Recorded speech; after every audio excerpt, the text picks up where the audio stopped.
Bakas na bakas ang pinsalang iniwan ng lindol sa lalawigan ng Bohol. Ang ilang antigong simbahan doon, pati ng bahagi ng tanyag na Chocolate Hills ay napinsala. Tungayan po natin ang pagyanig na nadama hanggang sa Cebu sa kuwang ito ng CCTV. Nakatutok si Jamsi Sante. Normal pa ang mga tagpo bago mag-alas 8 kaninang umaga sa kuha ng CCTV sa isang shop sa Cebu City. Ilang sandali pa, yumanig na. Ang mga gamit, nagbagsakan. Agad nagtakbuhan palabas ang mga nasa shop. Sa pagmamadali, isang batang nasa crib ang naiwan. Mabutit agad siyang nabalikan ng kanyang kaanak.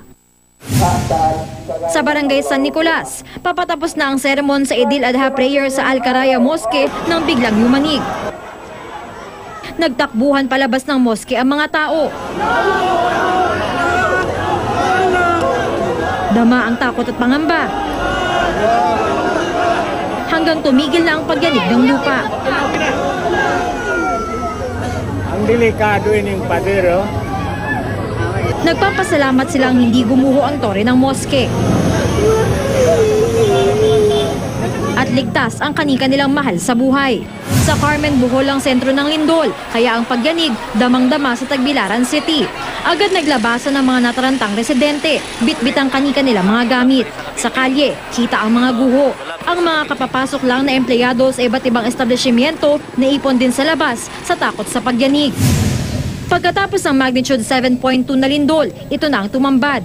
Bitak na kalsada. Wala ring panama ang ilang konkretong gusali at establishmento.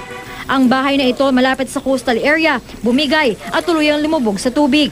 Kabilang sa mga pinaka-napuruhan ng lindol ang ilang antigong simbahan na dinarayo sa Bohol. Ang National Historic Treasure na Baclayon Church halos hindi na makilala.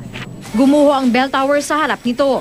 Ito ang nangyari sa kanang bahagi nito. Ang mga yerong bubungan natuklap. Ganito rin ang sinapit ng Lubok Church. Ang simbahan na ito sa Dawis tila dinaanan ng bagyo dahil sa nagkalasang bubong at pader. Maging ang isa sa mga burol ng tourist attraction na Chocolate Hills na pinsala. Ito na ngayon ang viewing deck ng Chocolate Hills. Jamsi Sante, nakatutok, 24 oras.